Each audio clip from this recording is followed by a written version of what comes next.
अस्सलाम वालेकुम एक्वेरियंस, मैं हारिस अज़मी प्रोफेशनल एस्ट्रोलॉजर आपकी खिदमत में हाज़िर हूँ इस हफ्ते की एस्ट्रोलॉजिकल रिसर्चेस लेकर।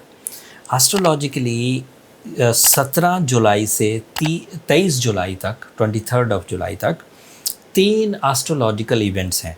वैसे तो तीसरे हफ्ते में हर ही महीने सूरज अपनी जगह बदलता है, तो वो सूरज की जगह बदलने से एक नया टाइम बिहेवियर शुरू होता है, क्योंकि सूरज किसी एक एंगल पर एक साल में एक ही दफ़ा आता है, दोबारा नहीं आएगा।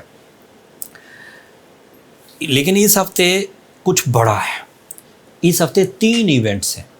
मरकरी नए एंगल पर चला जाएगा, सूरज तो ऑब्वियसली जाएगा नए एंगल पर, एंड वीनस भी एक नए एंगल पर चला जाएगा। तो जनरल एडवांटेजेस में Mercury is representative of your mind, sun is representative of your courage, decisions and authorities, face value, and Venus is representative of your romance and your knowledge. So knowledge का planet अच्छे angle पर, करेज का planet अच्छे angle पर, and mind का planet अच्छे angle पर, ये आपको गोल्डन सीजन में एंट्री के दरवाजे खोलेगा।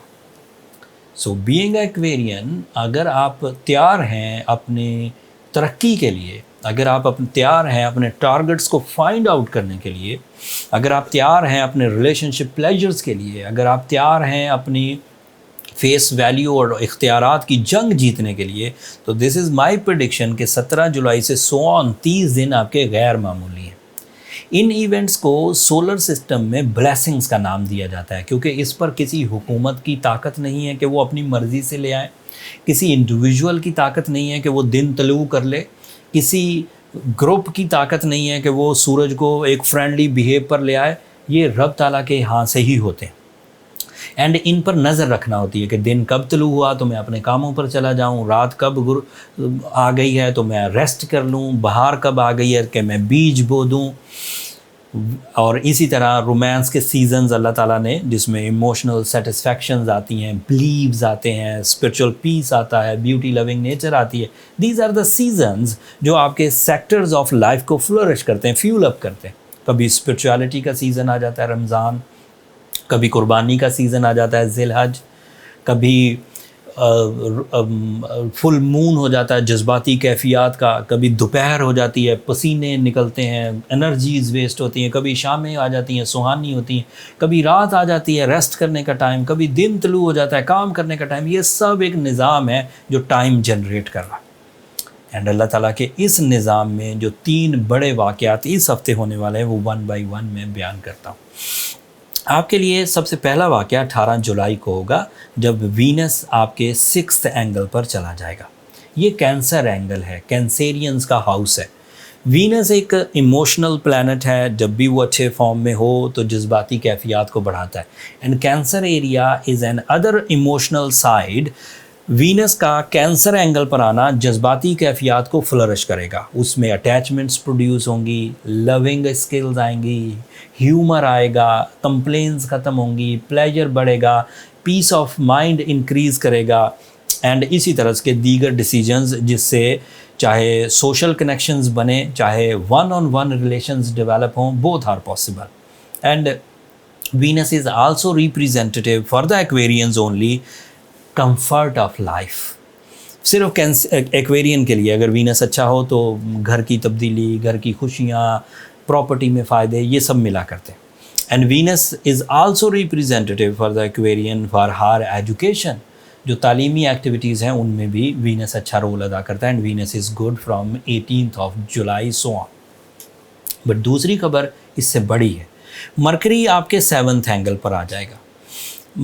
मरकरी के 7th एंगल पर आने से 4 जनरल एडवांटेजेस मिलेंगे और 2 स्पेशल एडवांटेजेस मिलेंगे। जनरल एडवांटेजेस तो यही हैं, mercury is representative of your mind, and mind में कंसंट्रेशन एक स्किल है जो इंक्रीज़ करती है, विजन ब्रॉड होना दूसरी स्किल है जो इंक्रीज़ करती है, कम्युनिकेशन मैजिकल होना तीसरी स्किल है जो इंक्रीज़ करती है। एंड इन तीनों स्किल्स के बिहाफ पर पब्लिक इमेज डेवलप हो जाता है, क्रिएटिव स्किल्स आ जाती हैं। एंड इसी तरह प्लान्स अच्छे बनते हैं, एक्यूरेट बनते हैं। बैंकिंग सेक्टर वालों को बड़ा फ़ायदा होता है, टीचर्स को बड़ा फ़ायदा होता है, डॉक्टर्स को बड़ा फ़ायदा होता है। तो ये तो उसके जनरल एडवांटेजेस।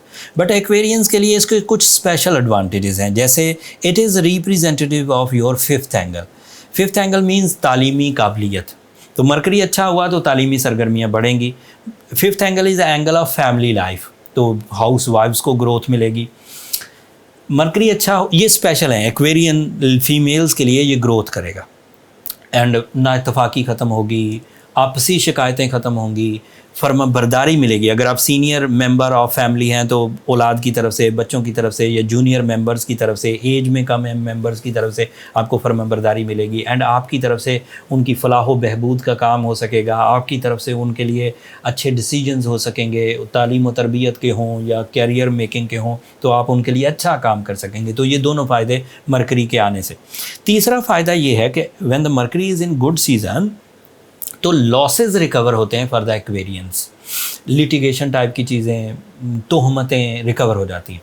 एंड बुज़दिली ख़त्म होती है, ड्राइनेस ख़त्म होती है, एग्रेशन ख़त्म होती है, इरिटेशंस ख़त्म होती है। तो ये स्पेशल एडवांटेजेस थे जो एक्वेरियंस को मरकरी के अच्छे होने से मिलते हैं। बट बात अभी भी ख़त्म नहीं हुई। एक्वेरियंस मरकरी जिस एंगल पर 19 जुलाई को अपीयर होगा, इस एंगल पर इसका रवैया 20-22% ग्रोथ का था। तो 20-22% लिटिगेशंस कवर हो जाती, लाइबिलिटीज़ रिकवर हो जाती, फैमिली ग्रोथ आती, इत्तफाक पैदा होता, कम्युनिकेशन पैदा होती, ये सब होता। मज़े की बात ये हुई कि सूरज 22 जुलाई को इसी 7th एंगल पर आ जाएगा। अब एडवांटेजेस 20-22% से बढ़कर 50% से भी ज़्यादा हो जाएंगे। सूरज इस 7th एंगल का रिप्रेजेंटेटिव है फॉर द एक्वेरियंस। सूरज पूरे ऑर्बिटल मूवमेंट में एक्वेरियंस के फर्स्ट एंगल पर हो, एक्वेरियंस के सेकंड एंगल पर हो, एक्वेरियंस के थर्ड एंगल पर हो, इन हर मंजिल पर सूरज बेनिफिट देता है। और उसके बेनिफिट्स अमूमी तौर पर अपॉर्चुनिटीज़ की सूरत में, मनी मेकिंग की सूरत में होते हैं। But maximum advantages Suraj Aquarians को 7th एंगल पर आकर देता है, क्योंकि 7th एंगल सूरज का अपना फ्रेंडली हाउस है। It is a leave angle.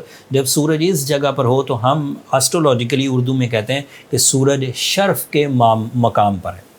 And शर्फ का मकाम का मतलब ये है कि एक्वेरियंस को सूरज से जो भी बेनिफिट मिलना है वो सब का सब इकट्ठा 7th एंगल पर मिलेगा। In their personality, in their maturity, in their natural skills, in their money making, in their public image, in their mind performances, in their deal making, in their comfort of life, in their physical health, in their sudden gains, in their learning abilities, in their source of income, सब साइडों पर 7th angle पर सूरज के आने से growth आएगी।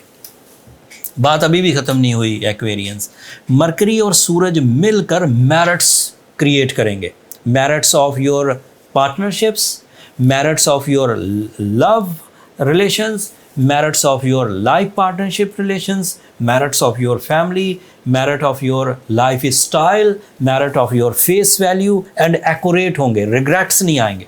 ऐसा नहीं होगा कि आप कोई ऐसा फैसला कर बैठें जिस फैसले से आपको बाद में पछतावा हो। This is impossible during the season of sun and Mercury. But अगर आप बड़ी निकम्मे हैं, जैसे आपका सैटर्न रेट्रोग्रेड था बाई बर्थ और इन दिनों भी रेट्रोग्रेड है, तो फिर इरिटेशंस आएंगी, फिर कमियां आएंगी, फिर कुछ कमज़ोरियां आएंगी, फिर अनडिसिप्लिनरी बिहेवियर, नज़्म ज़ब्त में कमी आएगी। उसे फिर आपने टैकल करना है। अगर आप खुद टैकल कर जाएं अपनी विल से, अपनी स्किल से, अपनी नेचुरल एबिलिटी से, अपने हार्ड वर्क से, then there is no need for any remedy. But अगर आप बीट हो गए हैं, सिचुएशन ऑफ सैटर्न रेट्रोग्रेशन आपको तंग कर रही है, आप कंप्लेनिंग हैं, आप डरपोक हैं, आप ड्राई हैं, आप अग्रेसिव हैं, आप नॉन रोमांटिक हैं, आप नॉन डिसाइसिव हैं, इनमें से सब हैं या कोई एक चीज़ है, तो then you need the scientific remedy and the spiritual remedy. Scientific remedy में एक्वेरियंस सैटर्न को स्टेबल करने के लिए ब्लू सफ़ायर यूज़ कर सकते हैं। It is average remedy. अगर आपकी उम्र 25 से 40 साल है तो 8 कैरेट काफ़ी होगा। एंड साथ में सूरज शम्स 5 times in a day consider करना आपकी ग्रोथ की वजह बनेगी।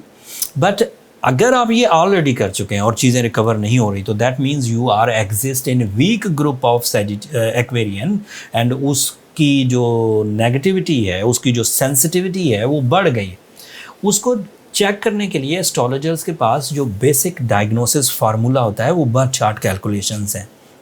अगर आप अपने बर्थ चार्ट की कैलकुलेशंस की तरफ जाते हैं तो फाइंड आउट हो जाएगा कि आप स्ट्रॉन्ग एक्वेरियन में एग्जिस्ट करते हैं या वीक में, या otherwise planetary position by birth कैसी थी और इस वक्त ट्रांजिट बिहेवियर 2022 में कैसी है, एंड उसे कैसे स्टेबल किया जा सकता है, कैसे रिकवर किया जा सकता है।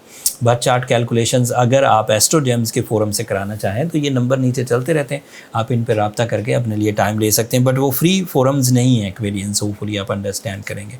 और बहुत सारी खबरें थी जो इन 3 खबरों के नीचे दब गई, मरकरी और सन और वीनस के एवज। बट मार्स आपका अच्छा है 4th एंगल पर, प्रॉपर्टी में इन्वेस्ट करना अच्छा रहेगा, एंड जुपिटर आपके 3rd एंगल पर है जो कि आपके लिए सडन गेंस की वजह बनता है। फ़िलहाल इस हफ्ते तक अच्छा है।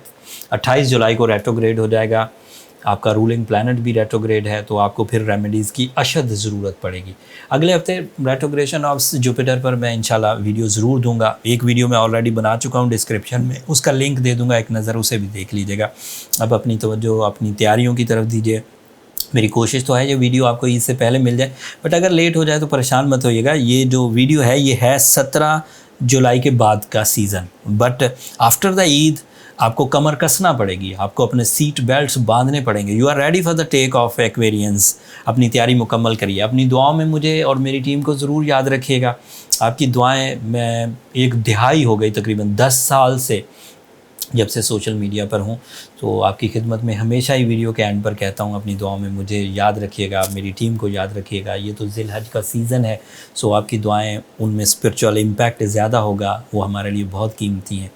चैनल को सब्सक्राइब करना मत भूलिएगा, आपकी सब्सक्रिप्शन हमारी हौसला अफजाई की वजह बनती है। अगले हफ्ते तक के लिए अल्लाह ने के बाद।